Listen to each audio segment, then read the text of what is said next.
rise for the Pledge of Allegiance. I pledge allegiance to the flag of the United States of America and to the republic for which it stands, one nation, under God, indivisible, with liberty and justice for all. Please remain standing for the invocation. Lord, help us to continue to serve you. Give us the judgment and courage to make the right decisions. As St. Augustine of Hippo said, right is right even if no one is doing it. Wrong is wrong even if everyone is doing it.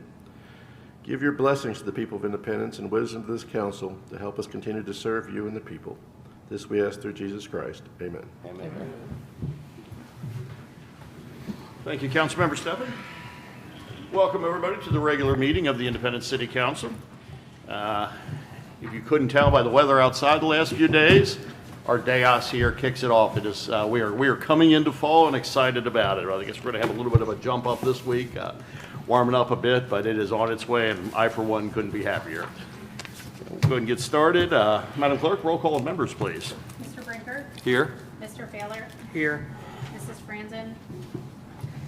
Mr. Steffen? Here. Mr. Vogelpohl? Here. Mr. Wade? Here.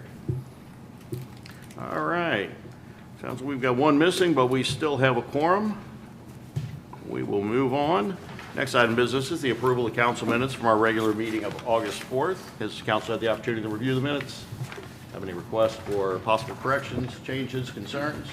Hearing none, I would entertain a motion to approve. Motion to approve. Okay. Got a motion from Councilmember Brinker. I've got a second from Councilmember Wade. No, it was me. It was Oh, I'm actually- sorry, Councilmember Steffen. Yes, I don't know Steffen. what it is, you guys. It all blends together. I'm not looking that way. All right. I have a motion from Councilmember Steffen and a second from Councilmember Wade. Any discussion? Hearing none, all in favor signify by saying aye. Aye. Opposed, nay. That motion carries. Thank you. All right, before we get started on our business for the evening, some of you may have noticed the chief is not with us this evening. He had something else, so he has sent Captain Joe Moffett, who is commander of Criminal Investigation Division, here with us. But in addition to being the commander of Criminal Investigations for well over a year now, coming up on 2 years now, I guess 2 years, close.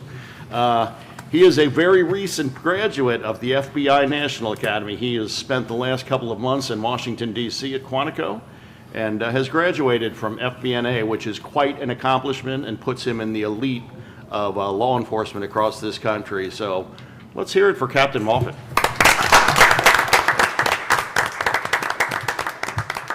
Captain, did you have a speech prepared, or?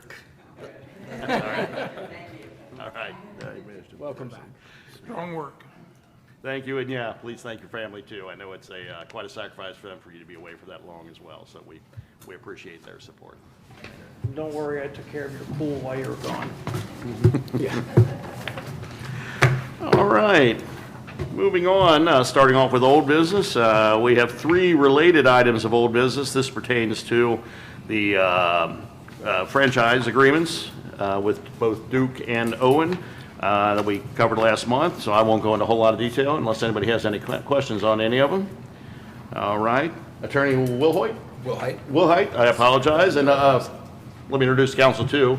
Attorney Gatlin is not with us, he is out of town. The Labor Day holiday threw him off on his scheduling, where we automatically push back a week, so Oliver Wilhite is filling in his stead as a member of the firm, and welcome. Thank you. Glad to be here. All right, so this is a second reading of ordinance number 2025-0-10. This is an ordinance confirming the sale and awarding a non-exclusive franchise to Duke Energy Kentucky Inc. for a term of 10 years for natural gas franchise for the placement of facilities for the transmission, distribution, and sale of natural gas along and under public right-of-way within the city of Independence, Kentucky. All right, thank you, sir. Any discussion among council? Hearing none, I would ask for a motion. I'll make a motion to approve 2025-0-10. All right, got a motion from Councilman Failer. I'll second. I've got a second from Councilmember Wade. Any other discussion? Hearing none, roll call vote, please, Madam Clerk. Mr. Failer? Yes. Mr. Wade? Yes. Mr. Vogelpohl? Yes. Mr. Steffen? Yes. Mr. Brinker? Yes. All right, That motion carries unanimously. Attorney Wilhite, you are on again. If you would give us a favor with a second reading of 2025-0-11. Sure. This is an ordinance confirming the sale and awarding a non-exclusive franchise to Duke Energy Kentucky, Inc. for a term of 10 years for electric franchise for the placement of facilities for the transmission, distribution, and sale of electrical energy along and under public right-of-way within the city of Independence, Kentucky. All right. Pretty similar to the first. Electric instead of gas. Any discussion on that one? All right. If none, I would ask for a motion. Make a motion to approve Duke Electric. All right. I've got a motion from Councilmember Wade. I'll second. Okay, I've got a second from Councilmember Brinker. Any other discussion? Hearing none, roll call vote, please. Mr. Wade? Yes. Mr. Brinker? Yes. Mr. Baylor? Yes. Mr. Steffen? Yes. Mr. Vogel? Yes. All right, that motion carries unanimously, and let's bring in the trifecta with our franchise agreements. Only this one is Owen Electric. Attorney Wilhite, if you would. This is the second reading of ordinance number 2025-0-12. It's an ordinance confirming the sale and awarding a non-exclusive franchise to Owen Electric Cooperative, Inc. for a term of 10 years for electric franchise for the placement of facilities for the transmission, distribution, and sale of electrical energy along and under public right-of-way within the city of Independence, Kentucky. All right, thank you, sir. Make a motion to approve Owen Electric. Second. All right, got a motion from Councilmember Wade. I did not look, but I think I've got a second from Councilmember Steffen. Yes. All right. It was my turn. Any other discussion? Okay, hearing none, roll call vote, please. Madam Clerk? Mr. Wade? Yep. Mr. Steffen? Yes. Mr. Vogel? Yes. Mr. Brinker? Yes. Mr. Baylor? Yes. All right. That motion carries unanimously as well. That concludes our old business for the evening. Moving on to new business.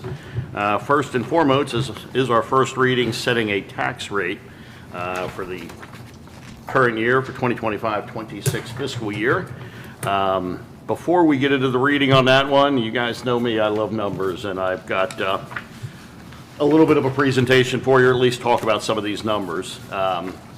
Because we've all been talking about this for a while, knowing that this was a reassessment year in Independence, and that's going to have some significant impact, and we've talked about during budget season, our goal was really to try to minimize that impact by setting a rate accordingly, which would be anticipated to be a significant drop in the rate.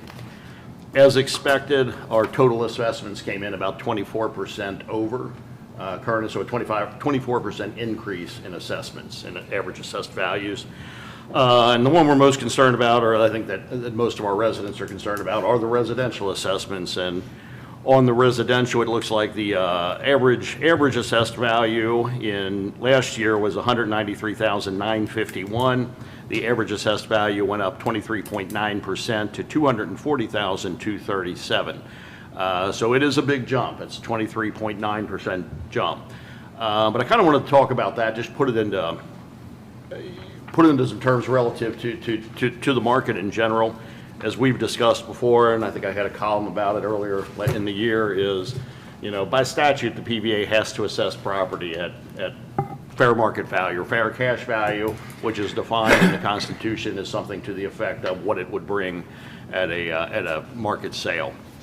So this isn't an arbitrary number that the PVA or we or anybody else picks out. This is just the law. Property has to be assessed at market value. So some of the numbers I have for you here, just for comparison's sake, is I told you about the average assessed values, but anticipating this a few months ago, as we started, as our finance director and Chris and I started working on this stuff, I pulled some data. The first was from Site to Do Business. It's a demographic service. The average home price in Independence, according to Site to Do Business, in 2020, which was the last reassessment year, was about $179,000 and change. In 2024, according to STDB, the average home value was almost $240,000. So that is nearly a 34% increase. So, a higher increase than the 24% the assessor has got, or the PVA has come up with. That works out to an average annual increase of 8.5%, which is certainly things we hadn't seen in the past. I mean, it's the last several years of hyperinflation. And this 8.5% year is a perfect example of it. I also went to look to the data on new home sales.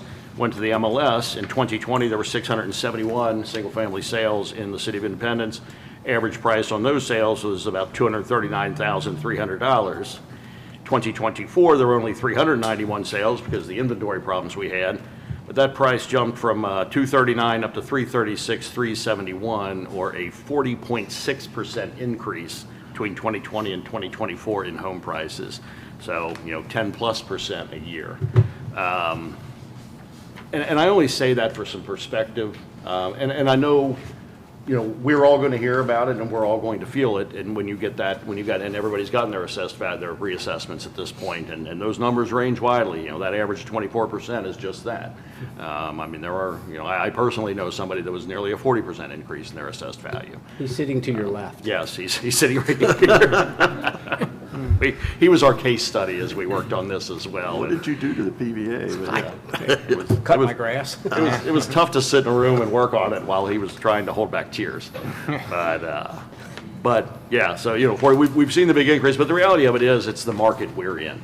So 24% average increase compared to a, nearly 34% according to the demographic data on the entire city, and in fact, over a 40% increase in home sales in 2020 versus 2024. So, big differences on that. So the next one I wanted to take a quick look at is our revenues and expenditures, also for some perspective. Because we all know we've been in this period of hyperinflation. It's not just home values that have gone up, it's been everything that has gone up. In addition, we went through a big reorganization of our police department, which I think everybody out here will agree is one of the most valuable things we have here in Independence. And it was very important. So, we compared in 2020, the average police department salary was $51,566. Our current average is $72,890 based on our current budget. So that is a 41% increase in the average salary. Total police department salaries, because we've also added police officers during this time as the city's grown. So yeah, our total police department salaries have actually increased by 72%. So these are all things that the city has to absorb with your property taxes, among other things. And I'll more about that later, but at the end of the day, so we've seen these big increases. We looked at Parks and Rec, and in 2020, we had our Parks and Rec budget was $264,000. Our current budget is $1.6 million. The caveat on that is we have the splash pad in there, in addition to, 2020 had $120,000 in Memorial Park playground equipment, so we had particularly then was a significant expenditure, but we've got $1.2 million budgeted for the splash pad this year. So if I adjust those unusual items out, it is still Parks and Rec still works out to about a 107% increase in what we are spending on Parks and Recreation.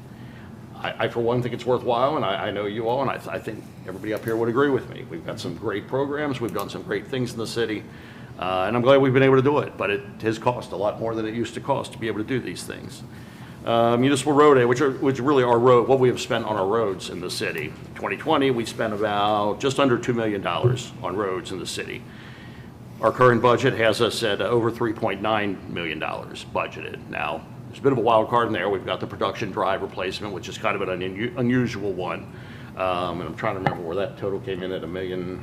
The production drive. Yeah, production drive. That was $1 million.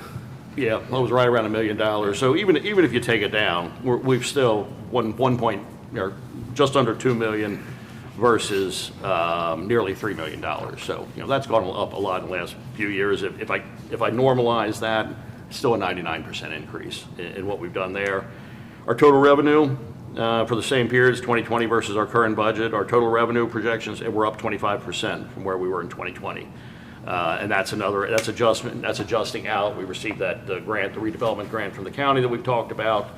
We also are projecting outside funding for the splash pad, about $600,000 in that. But still, revenue was $10.9 million in 2020, and after we normalize it, we're still over about $13.5+ million. So that's gone up about 25%. Total expenditures, which include all the items above and then some, after adjusting out these unusual things like splash pads and basketball court replacements, and what we anticipate spending the county money on, still a 37% increase in that. So keep reminding yourself back to that 24% increase, and that just just again, just for context on that one, at the end of the day, our property tax revenue accounts for, our property tax revenue between those periods is up about 18%, with our current projection with the current assessments. So an 18% increase from 2020. So, you know, that's lower than 24% budget increase or the assessment increase. It's lower, I think, than any other number I've talked about in expenditures. So I feel good about that. Now, our payroll tax revenue, on the other hand, which has been a big focus for the last several years, that is up 66% from where it was in 2020. And I'm pretty darn proud of that one, and we all should be very proud of that one. That is, and I've been preaching it for years, that is money that our residents would be spending were it not for these employers in the city making this difference. So more on that in a little bit, but at the end of the day, that's where we're at. So kind of want to get, this is all the introduction to where we're at on the tax rate. We said, and we talked about during the budget, we talked about on the floor, is our goal here was to try to offset the impact of the assessments as much as reassessments as much as we could while still being responsible for what we have to pay for and recognizing the high. With that, I am recommending a tax rate reduction from 0.22 to 0.194. That is the compensating rate. That is also the lowest tax rate in Independence since 2007. The first time since 2007, I think we've been below 0.2. So it is a 12% reduction in the tax rate. Started working on this is my last couple of points on numbers before everybody falls asleep here. No. But if we based on the average assessed values of last year versus this year, the average homeowner is going to pay an additional $39.37 a month in taxes. I am notoriously cheap, as staff will tell you. That was commented on more than once today in a variety of meetings. I'm pretty darn proud. I'm not feeling terrible about a $39.37 a year or three. Yeah, a lot of folks pay their taxes in their escrow, so it comes out in your monthly payment. It's going to kick up your monthly payment on the tax portion of it $3.28. So I don't think you can get coffee in Independence anymore. Maybe at McDonald's, I think you can still get under for a couple bucks. But yeah, so $3.28 on that. And if I look at, I didn't have the 2020 assessed values in front of me as I was pulling this together. So what I looked at is the site to do business. Those numbers were pretty close to our assessed values on that. So I looked at those numbers. If you look at, if the 2020 site to do business numbers, if I look at the average home value and the tax rate at that time versus the 2024 values, which are the most recent available, which should be very close to 2025, and apply our proposed tax rate on that, the average homeowner is actually paying $20.48 a year less than they were in 2020. So this tax rate will take it below that. So, and we're only part of your tax bill. The column that I talked about taxes, and I've pointed out more than once, is we account for, I think, about 16% of your total county tax bill. The schools, of course, are the largest portion of it, but we've got the county planning development services, a whole lot of other taxing mixed on it. So we're only 16%. I can tell you, if council chooses to pass this rate or to approve this rate and move forward or set it, I think we can all feel pretty good about the fact that we are doing our part in holding the line. So that is my long ramble with numbers. Anybody have any questions? Or Now, I'd like to say thank you for explaining that, because that is a question I get. People say, okay, you're taking in all this money, where's it going? Yeah. And that was a very clear explanation of where it's going. It's not like we're just taking this money in and it's sitting in an account somewhere. We budget this to cover our expenses, and there's not much fat in that. So no, there's really it is not. a very, I mean, now, like you say, we're only 16% of that overall tax bill. Yeah. But we're doing the best we're doing what we can. Yeah, Our and share of it. I think the numbers prove we've done a lot Yeah. over the last few years with what we have, and I think we continue to run reasonably lean on that and still provide the services. And yeah, no, I'm happy to do it. And the reason, and that is the reason I did it, not just to play with numbers, although I love them. Well, I expected a Yeah. spreadsheet, no doubt. Yeah. But just because I know with these assessments, and and I see the comments on social media, and I hear it from people too, is, oh, sure, you lowered the tax rate, but you just raised my assessment. That's not us, for starters. We don't raise the assessment. We work with it, they send us the numbers. First, we have to come up with a budget, and then a few months later, they send us the assessment numbers, and we got to figure out what that tax rate is that will achieve that budget and hope that the assessments are sufficient. right, wrong, or indifferent, the assessments this year are up significantly, but we all knew it was coming. It's the world we live in today. So yeah, I'm happy to do it. And with that, if there aren't any other questions or discussion, I would ask Attorney Wilhite to favor us with a first Aye. reading. Oh, sorry. I think we should make a gesture and go slightly below the compensating rate to actually cut the taxes in the city. Because, yeah, yes, I know exactly how it all works. Yeah. But I think if we go down, we could to actually cut taxes, because we've been underestimating our payroll tax income every year. So I think we will be compensated in that and keep our budget balanced. No, that is a point, and it's, and honestly, it's a discussion I had when we met to discuss all of this.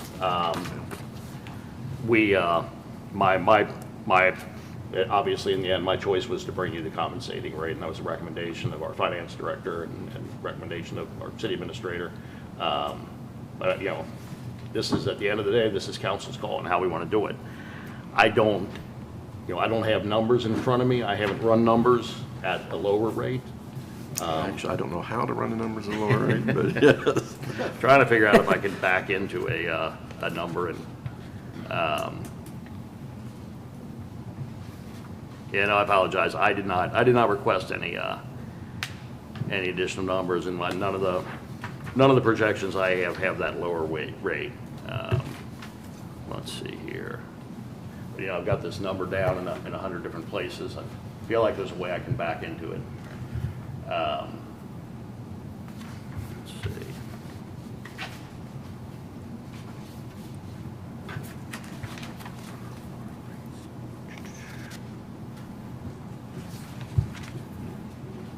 Do you have a rate decrease in mind, a number in your head that you're considering? Or is it, as a gesture, just, It depends off, I don't know how much each thousandth of a cent takes us Gotcha. down. yeah, that would affect the budget as we have it set, yeah. Yeah. I mean, 0.19 sounds, okay, we've done something, but I don't know what, you know, if that's enough to matter or Gotcha. it's too much.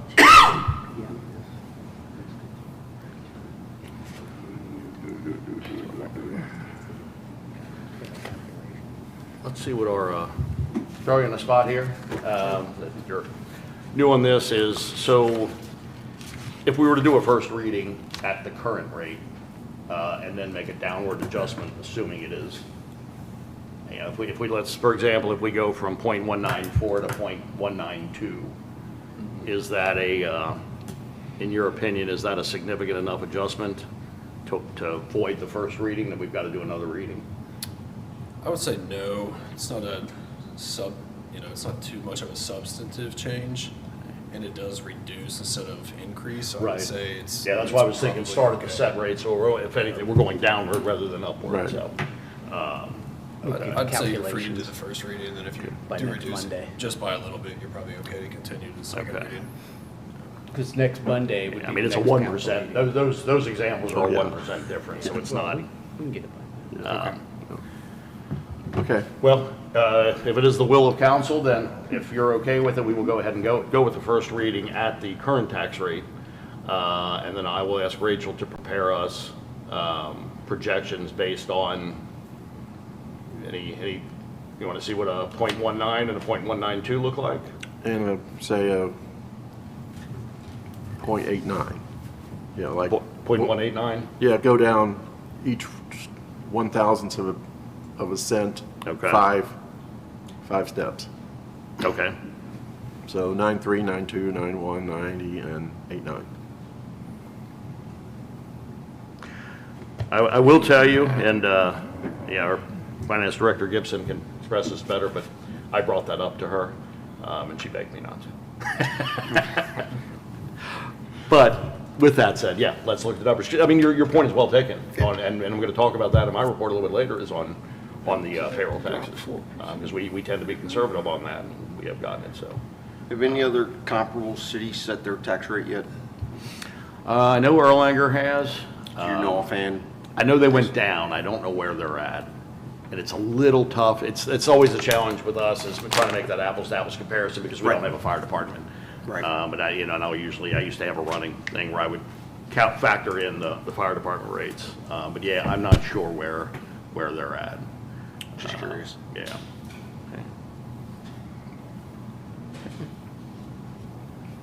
Okay. All right. Okay, well, yeah, if you would go ahead and let's move forward with the reading on the current. And we will prepare some numbers for you.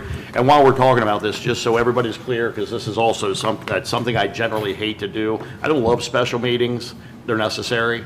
I really don't like to do things close together, though, in a special meeting. But the reality of it is with the tax rate, because we are so constrained, we wait to get the numbers from the state, get them all qualified, or get the certified rolls, and then we have to sit down and figure them out, work that out, do a first reading at a meeting. We have to have 2 readings because it's done by ordinance, but we have to have the tax bills in the mail first week of October, or we're not going to get them to you all in time.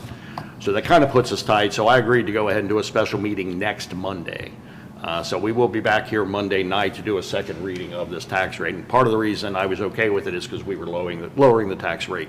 So I don't expect a whole lot of people coming out and saying we need higher taxes. So I wasn't, I like for things to see the light of day ideally for a month, but at least for a few weeks. But we went back and forth, tried to figure out 10 ways to Sunday, how can we pull this off? And it was going to create quite a problem for staff and really end up with some likelihood of folks not getting their tax bills in the beginning on time.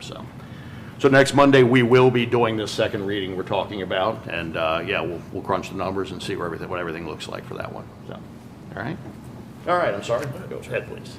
This is an ordinance of the City of Independence in Kenton County, Kentucky, providing for the annual assessment of all real estate and personal property within the City of Independence, which is subject to taxation thereby, for the fiscal year beginning on July 1st, 2025, and ending on June 30th, 2026, and providing for the payment and collection of such taxes and the penalties and interest thereon, and describing the purpose for which the taxes so collected shall be appropriated and used.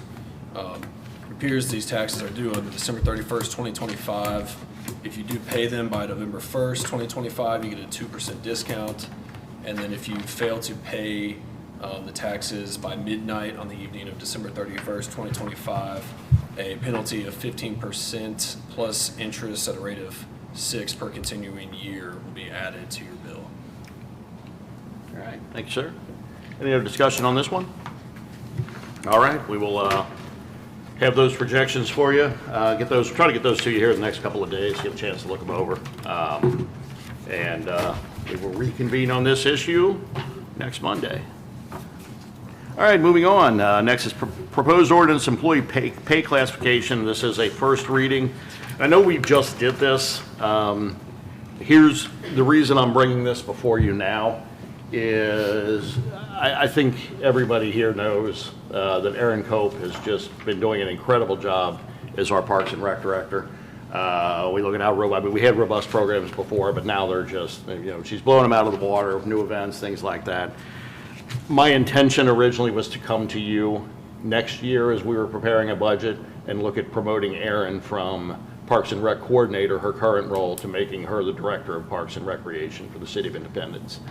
I'm looking at the work she's doing, and frankly, listening to the fact that she's getting people's attention. They're talking about, what a great job she's doing, whether it's, businesses in our community, other communities, and so on. Erin is very happy here.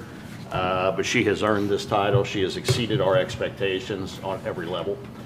So what I would like to do is go ahead and move forward now with promoting her to Director of Parks and Recreation. So that is the reason, because we no longer had that role in our, and one other thing I'll mention too is in the director role, there's not a legal definition, but in a director role, the assumption is that you will be managed, they have some sort of staff as well. While she does not have any staff right now, this last budget, we added the position for a kind of a Parks Rec building facilities maintenance person. We anticipate Erin will be directing that person quite a bit on the parks repairs.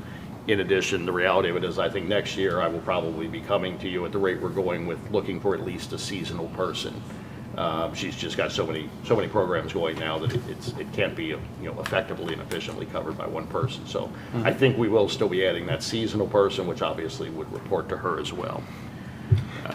So yeah, any questions or discussions on that? This is simply adding the position and putting it in the pay plan like we have to. No, I agree with you. I think she does an amazing job. From what I've seen over the 4th of July festival and that, and she definitely deserves it. I appreciate that, Yeah. So would that be where the program coordinator comes in next year?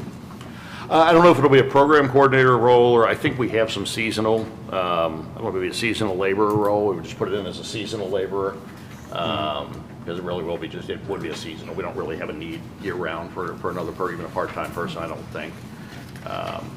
But I would almost, potentially a full-time, we haven't got down in the weeds on that. We just know we're going to need somebody, whether it's a part or full-time seasonal. We'll determine that. Got plenty of time on that one. Okay. Any other questions? All right. Attorney Wally, if you would. An ordinance of the City of Independence in Kenton County, Kentucky, amending ordinance number 2025-0-07, which enacts a personnel and pay classification plan pursuant to KRS 83A.070, Section 3. All right, thanks, sir. Moving right down the list on new business, we've got municipal order number 2025-MO-08, and this is surplusing one of our police cruisers. Do you need a vote on that? No, it's just first reading. Oh. Yeah. Ready? Yes, sir. It's a municipal order of the City of Independence in Kenton County, Kentucky, making the written determinations required by KRS 82.083 for the sale or other disposition of property owned by the city. This is an amendment from municipal order number 2025-MO-02, which said vehicle did not receive bids on govdeals.com, and city is disposing in a different method. It appears they're selling a police cruiser for $2,000 to the Bell County Constable. All right. On this one, do you have any questions on this? Yeah. This one, I would need some action. I would ask for a motion. I'll make a motion to approve municipal order 2025-MO-08. All right, motion from Councilmember Vogelpohl. Second. I'll second. I see, was that a second? I think I got a second from Councilmember Wade first. All right. As long as we're not paying Bell County to take it off our hands. All right. Any other discussion? Hearing none, roll call vote, please, Madam Clerk. Mr. Vogelpohl? Yes. Mr. Wade? Yes. Mr. Baylor? Yes. Mr. Brinker? Yes. Mr. Steffen? Yes. All right, motion passes unanimously. Thank you. All right, we got a couple of bids to award now. The first one is for the Manor Hill Sidewalk Project, and I think we've talked about this one a little bit. I guess at the end of the day, Manor Hill subdivision, the HOA actually came to us with a records request wondering why there were so many lots without sidewalks. We went to PDS, triggered PDS to realize that they are beyond the point there are enough homes constructed there, enough time has passed that they should, that we should have sidewalks in on the whole thing. Sidewalks are the responsibility of the property owner. It's usually the builder that puts it in, but at the end of the day, it is not the city's responsibility to do this. The practical reality of this was that we have they could have their own sidewalks done to our standards and we could inspect every one of them. It didn't seem like the most efficient, and frankly, there were a couple residents, one in particular that I can think of back there, that has an additional bought a corner lot adjacent to their home, so they would be doing their sidewalk and then both sides on that corner lot. They had a substantial amount, and that's a big ticket item. So the first thing we did is we came in and said, we can get bids on this. We probably have better buying power than you do individually and save you some money, and then whoever wants to participate. If you don't want to participate, you don't have to participate. That part is up to you. And then when we looked at the numbers and we just divided up by linear foot of sidewalk and make it proportionate to what they had, it was going to be a hit for anybody, but it was going to be a big hit for a couple of people. So what we talked about is what I put out there is that we're willing to do a sidewalk assessment on it. Go ahead and fund it, we'll put an assessment on the tax bills, let it pay it off over, I think, 10 years? 10, Yeah. Yeah, that they could just pay it off over 10 years. Solves our problem, it's not gonna be a big hardship for the city. As you can see, this is not a huge dollar amount. At the end of the day, though, residents will pay for everything. There will be a lien on the property to ensure that the city is paid. And again, that's their option. If they opt to go out of pocket and pay it, there's no lien, go ahead and pay for it. And yeah, they're done, so. So why weren't these sidewalks put in when the homes were built? The lots weren't all built. I think most of what we have are lots that haven't been, there's the remaining vacant lots in there. I don't think they're all built out, right? I don't think we have any homes that don't have sidewalks. Just the extra lot that the Yeah. home might have. It's a weird dynamic over there. There's a 50-foot section missing, there's a 300-foot section missing. It's all over the map, and the subdivision regulations are, as the mayor explained, once a development reaches that 75% build-out, sidewalks have to be put in, whether that's an empty lot or not. So I'm just trying to understand this. I think it's fine, we're going basically from the money for it. But, so if I lived in Manor Hill and I've got an empty lot next to mine, I'm essentially paying to put sidewalks on that? If you own that lot. If you own the lot, okay. Yeah, so the developer is gonna be paying for a number of these, right? The developer still owns some lots in there, is that right, or have they all been picked up by? No, I residents? talked to the developer. They're aware that they're going to be assessed as Okay. well. Yeah, so the Okay. developer will be, they'll Okay. still be paying, that's, if, some fell through the cracks, I guess, at PDS. They were not, they should have been notified that you're at 75%, you need to get your sidewalks in. And that didn't happen.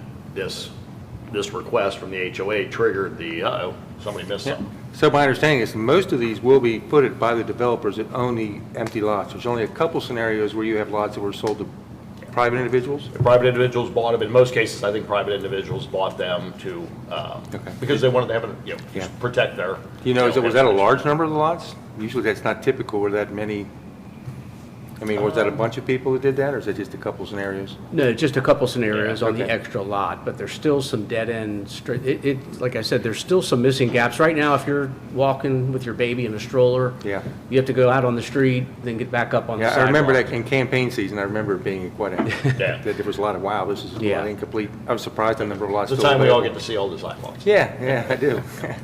So, okay, that makes sense. Yeah. Okay. So, yeah, and I think I would be remiss if I didn't throw a thank you out. We have a, homeowner here who was, kind of coordinated everything on the boots on the ground. I'll let everybody know, so, so thank you for all your Yeah. efforts on this one, too. Yeah, thank you for moving your pine trees. And then the monumental feat of, moving. But to that point, Mayor, I don't think there'll be a lot of people taking this out 10 years. I mean, Right. I was out on site last week with our building inspector and our director of public services, and one of the bigger linear footage property owners who I spoke to. He said he would probably just pay it off sometime in the spring. So I said, that's up to you. There's no penalties, no interest, and like that. So I don't know that this is going to go on Okay. for 10 years, but it may. But Yeah, I had a similar conversation with somebody who said, he anticipates they'll probably, and they had a larger amount, but they'll probably pay it off in the next year, just go ahead and just Okay. pay it off in the next year or so, so. And, it's not a business we want to get in, and when there's no need, we would have to. I kind of really looked at this one, is at the end of the day, this was a PDS screw-up, and PDS is our agent. So this was no fault whatsoever of the property owners. I mean, you could argue the developer should have known, but at the end of the day, they should have been notified that it was time to do it, so I didn't want to. And then when we started looking at the numbers, I don't want to put that hardship on anybody because our agent made a mistake. Yes, sir. If I may, I just want to take a moment and say that the homeowners I spoke to, we are also very grateful to the city for offering to do this for us.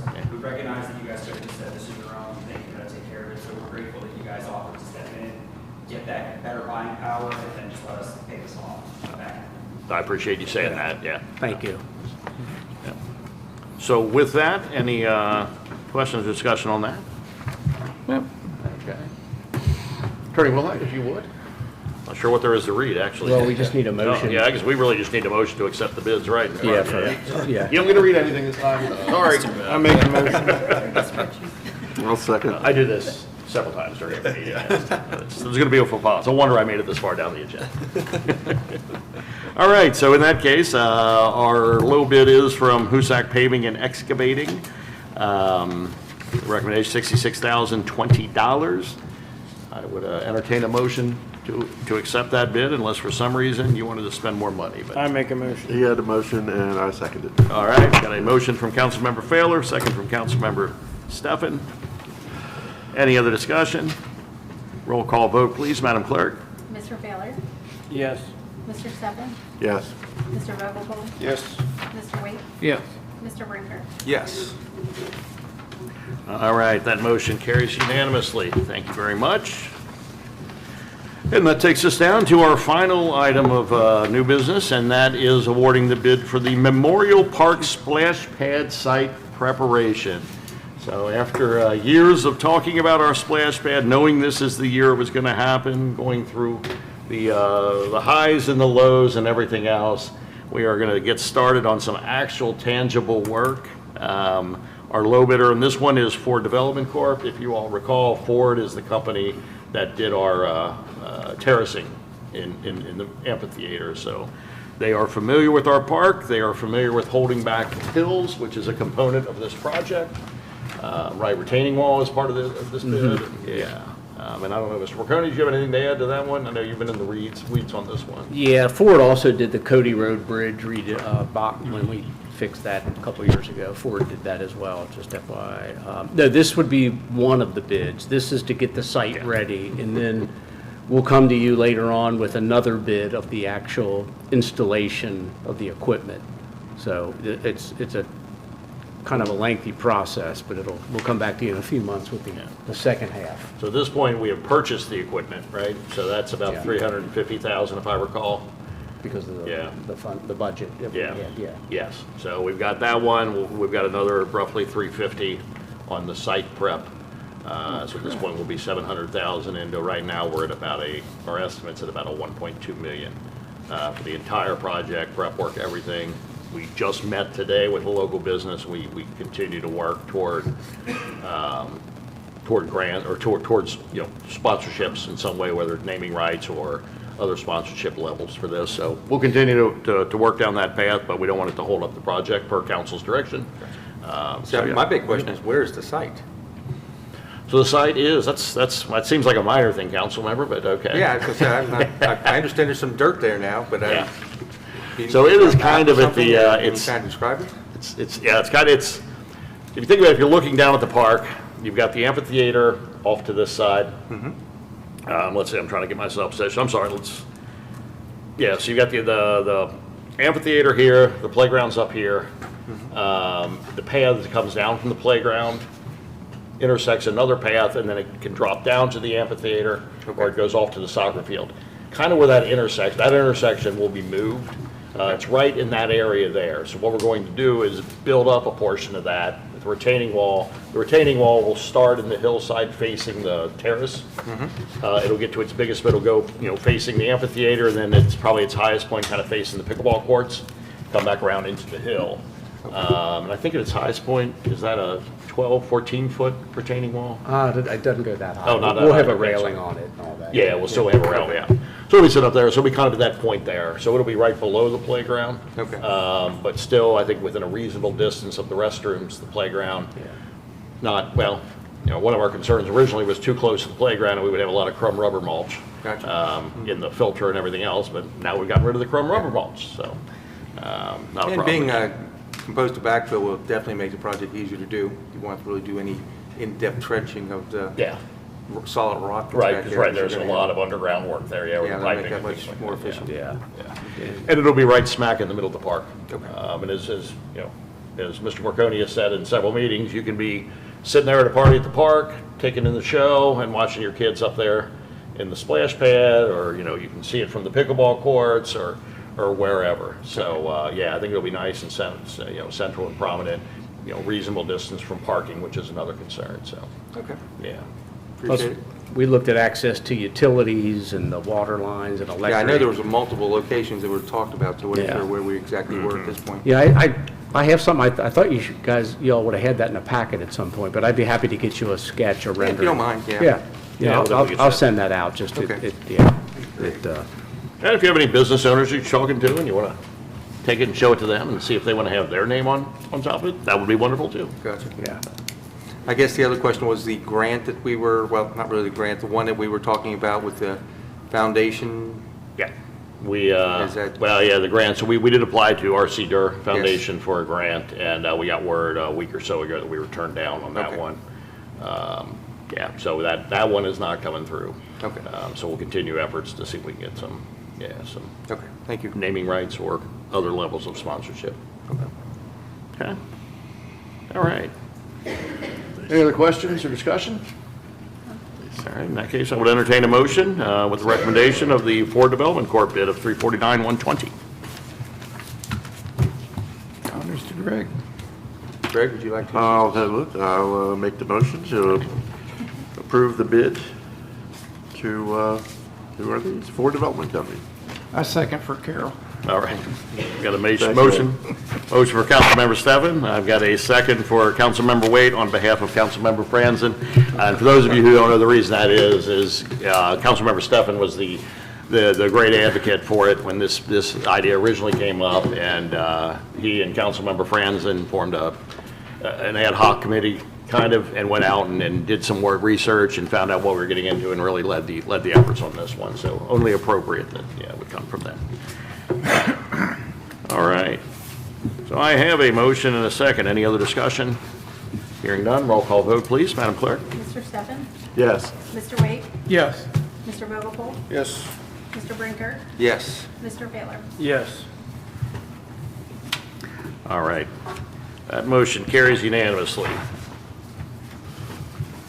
And that completes our business. All of our new business takes us down to attorney's report. Attorney Wilhite, did you want to go ahead and report on something? And as a I don't have anything from Jack, but thanks for letting me stand in the shoes tonight. I'm sure I'll be back at some point. happy to have you here. Thank you. Make sure he pays you accordingly. Yeah. All right. That will take us to you, Mr. Marconi. Let's see, Mayor. You covered a lot of it. The Madison Pike turn lane, You are a brave man. I salute you. yeah, will start next week. They plan to work third shift at night because they want to close the road. So they can close it at night, 9 p.m. to 5 a.m. To get the work done faster. They originally wanted to close it during the daytime. The week school was starting, and I think when Starbucks was ready to open up, but we all know what would happen if that road was shut down for a month or two and detoured around the backside of Kroger's, down the 4-lane, up McCollum. So anyway, long story short, they're supposed to start next week and do most of the work on third shift and keep it open during the daytime. Okay. So. Do you if have a it- time frame on 2 months? 2 months? Yeah. Roughly, depending weather dependent, things like that? Yeah. Okay. District says they have to be done by, what, November 15th, Yeah. yeah, they don't want anybody really doing work beyond that. And it's Okay, their- well, that may be plants and things starting to close too. Asphalt Depends on the plants. season. Plants, yeah. Yeah, But okay. if for some reason they don't start on Monday the 15th, I'm not coming to the council meeting. I'm done. I wouldn't blame you. I admire your courage in talking about it again.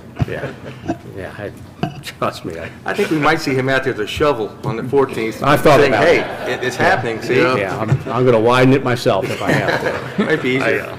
I have the pleasure of talking to Mr. Marconi virtually every day, so I am well familiar with his frustration on this project. It's like all I'm doing is trying to put it's not really a major infrastructure project. I mean, Right. it all happens within right-of-way. The utilities were moved 6 months ago.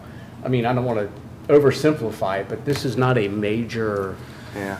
project. We're putting in a turn lane. If you're going south on Madison Pike, you'll be able to turn right and keep going straight. If you're taking a left into Kroger, there'll be a dedicated lane just to do that, and the same thing headed south, I mean, south and north. It's going to really free up flow of traffic. Yeah, much there. needed, no doubt. Yeah, much Yeah. needed. I mean, it's going to be great, but, man, he thought we were trying to build a bridge. I know. It is truly amazing, and I absolutely salute you for, and all kidding aside, and just staying on it with this and keeping this, because it will be great. I mean, any of us who drive through that, I did it today. I was sitting there waiting for somebody to turn into Kroger and watching that empty right turn lane thinking, this is frustrating. Yeah. So anyway, Mayor, that's that, and then, Who's doing it? The state?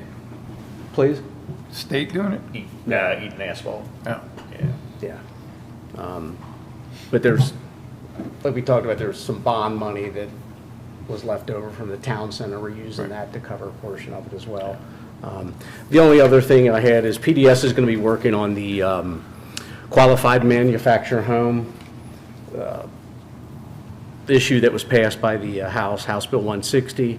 So qualified manufactured homes will have to be treated just like any other house in your subdivision. If somebody wanted to put in a qualified manufactured house, Yeah.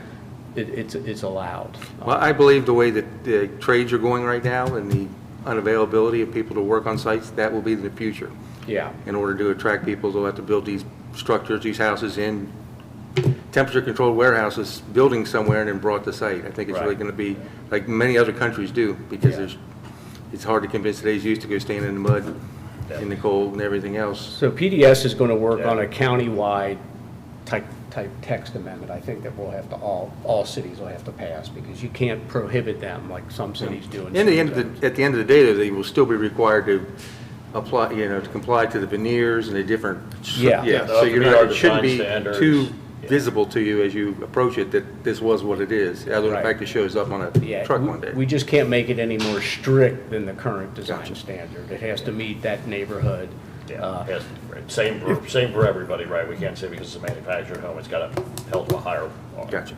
If you've ever seen them, they're really, they're nice. They're at the KFC conferences all the time. Yeah. Yeah, like I said, I think it's Park one definitely out the back future. and Yeah. they're Yeah, pretty if I'm not nice. mistaken, we've had qualified manufacturer housing in most of our residential zones are permitted.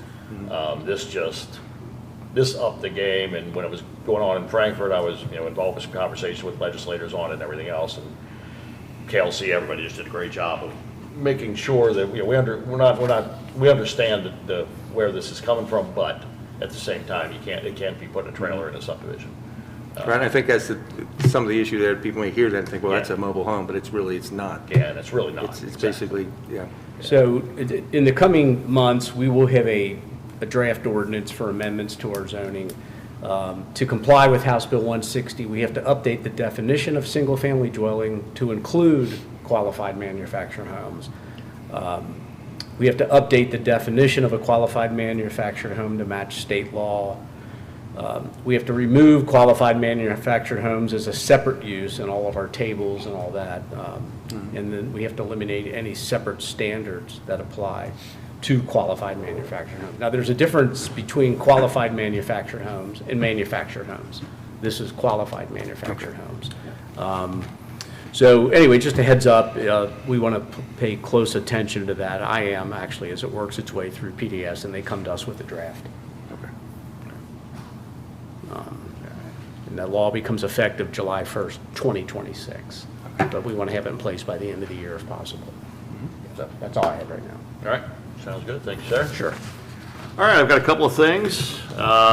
First off, in case anybody's not bored with numbers, I've got a few more numbers for you, and this one I'm just beyond excited about. We talked a little about the impact of, Al, I like that. I see you're getting ready. Yeah, and this one's not terribly long. So we reconciled our books closing this past fiscal year, and to Councilmember Steffen's point, it turns out that our occupational license, we had budgeted $5.1 million in occupational license taxes. We came in about almost $760,000 over that number. And that's important for a few reasons. It's $760,000 that we did not anticipate having, for one. And my favorite part about it is that means that our total property taxes for fiscal year '25, including, real property, tangible property, past year's taxes, less discounts, everything else, The budget amount came in at $5,453,536, or 35.9% of total revenue. You all have listened to me enough rail about the time when we were over 50% of our reliance on property taxes and how it was upside down and not a sustainable model. 35.9% of our revenue. Actual payroll taxes came in at $5,858,733, or 38.5% of total revenue, which means for the first time ever, used to be property taxes were here, occupational license tax are here, occupational license taxes have gone over. So our single greatest contributor to our programs, to our police department, to everything we do, is now employers in the city. And I am terribly excited about that one. Yeah, and not for nothing, at the end of fiscal year 25, June 30th, we didn't have workers. We've got both buildings now are occupied. There were some workers up there, construction workers built on all that, but they're not up and running yet.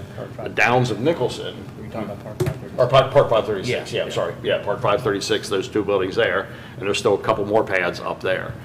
So this does not reflect the addition of that park, really. The Downs of Nicholson, that is under construction now. Yeah, First Watch opened in December. We're seeing some numbers off of that, and then, well, we're not seeing it from Spear Ridge. All of that opened in July, so that's not part of this fiscal year, much less the 1842 building with Barleycorn's 1842 and the Royal Kentuckian, the Event Center. Actually had a meeting with Mr. Holland today, and he said they anticipate 300 employees working on that site. So it's going to make a difference. The Publix store that's under construction, Kroger is one of our large employers. The Publix isn't nearly as large as the Kroger, but it's going to be a significant employer. So, yeah, we're working. I think we're working in a great direction on this one. I'm very happy to be over that hump. And because I like to lob things up for Councilmember Stefan to bat down, I put that ahead of my second part of my report. And that is the fact that our changeable copy sign that we talked about putting in front of the senior center, you all recall in the budget, we had budgeted $30,000, approved budget $30,000 for a changeable copy sign. Well, it seems to be the case anymore. When we went out to bid on that one, we were looking at about $50,000, maybe 51. $51,000 is the cost on this one. It'll be a nice sign. I think it'll be comparable to what we have out here, size-wise, Brick. everything else. Base. The flag is what would be the changeable copy area. And then, we'd have a nice lit signage above it, Independence Senior Community Center. It's a heck of a lot more money than we intended to spend, and as noted earlier, I'm cheap. So when they came to me and said, Mayor, we should be able to find the money in the budget with some of these things we've gone over. We can go ahead and move forward. I'm like, yeah, I'm going to bring this one to council. So I am bringing it to you to ask you, do you want us to move forward on the senior center sign? Or, the alternative really is either no sign, or we put in some kind of a monument sign. We can put up the letter thing that we had before. Staff won't love that. I think I would probably just as soon do without anything if we're going to do that. That's okay. I'm very ambivalent on this one. I hate that giant price jump on it. We But have we a talked about history of signs being expensive here. Yes. Yeah. Whether real or imagined in some cases. I think in fairness, on the original budgeted amount, that was a rollover from a couple years ago. In hindsight, that estimate should have been, that 30,000 probably wasn't realistic on our end. Man. Yeah, we should have done a better job of, Yeah. before we presented it to you, we should have done, in the whole scheme of things we were trying to nail down for you to count on, police salaries and public works, it wasn't our top priority, but yeah. I talked to St. Cecilia, you may have noticed, they just put one in. I talked to Father Harriet, their business manager, to see what they were at. They weren't at 50,000, but there's a smaller, they had actually got the pricing on it a couple of years before, and it still went up. I've asked them to look for other bids. We've looked around. We're not finding anything better, not without putting just a tiny little I mean, we could do a significantly smaller area on it, probably save 10 grand. But that's kind of where we're at on it, so. Let me know, do we want to move forward? If you want to think about it, we're not in a hyper rush to get this one done, we can discuss it. Well, it's not gonna get any cheaper. No, it's definitely not going to get cheaper. And there's We're enough gonna do it events right- and do it changes right going now. on there, yeah, that, I think it will be well worth it. Yeah. Just It'll be nice to have, like we advertising and called knowing during what's, budget meeting, what, but what's coming up.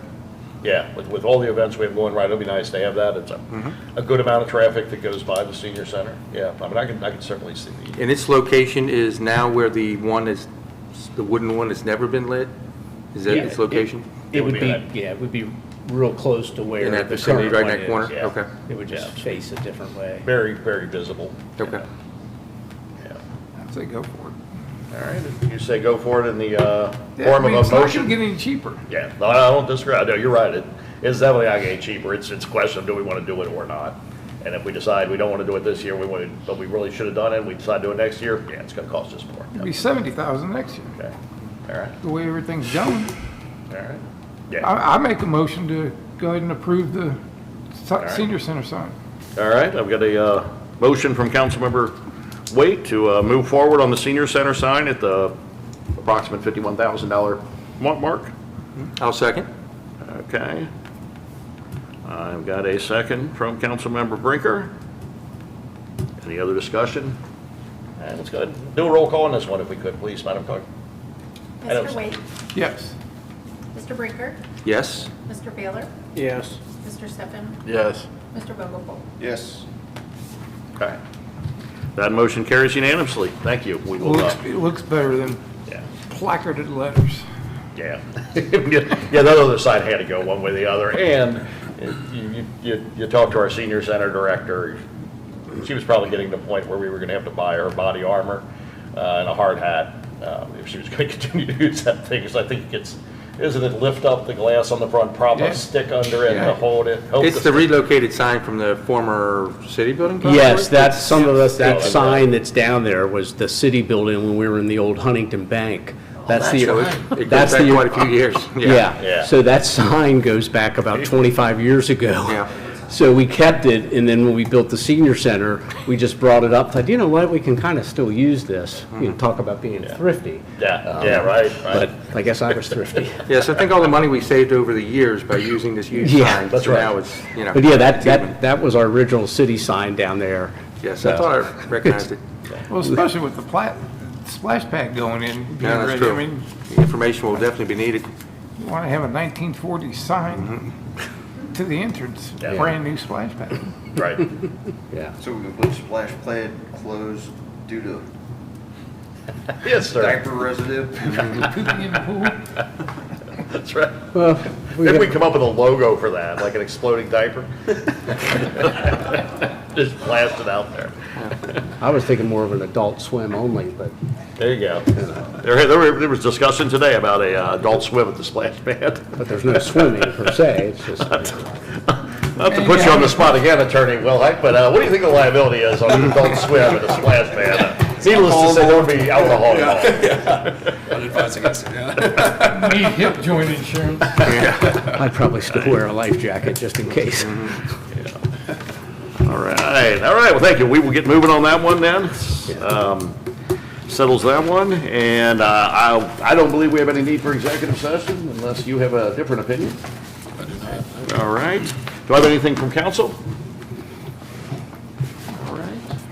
And event-wise, I think the next big thing we have coming up is the Booze and Brews on October the 12th. Got 10th? Let's see real quick. Looks like the 10th. No. Yeah, 10th. All right, 10th, that's an incredible event, Booze and Brews. You find some information on our website or online, but yeah, it is fun for everybody. You can bring the kids out, there's trunk or treating. The FOP is going to do their haunted trail once again. Did a great job on that, we're resurrecting that last year, and we'll bring it back again this year. We're going to have bands, we're going to have beer, we're going to have something for everybody. And it was just a spectacular event for its inaugural year last year, so I'm looking forward to it again this year. All right. If there's nothing else, I would entertain a motion to adjourn. I'll make a motion. Second. Councilmember Vogel, second by Councilmember Wade. All in favor signify by saying aye. Aye. Opposed, nay. We are adjourned. Thank you.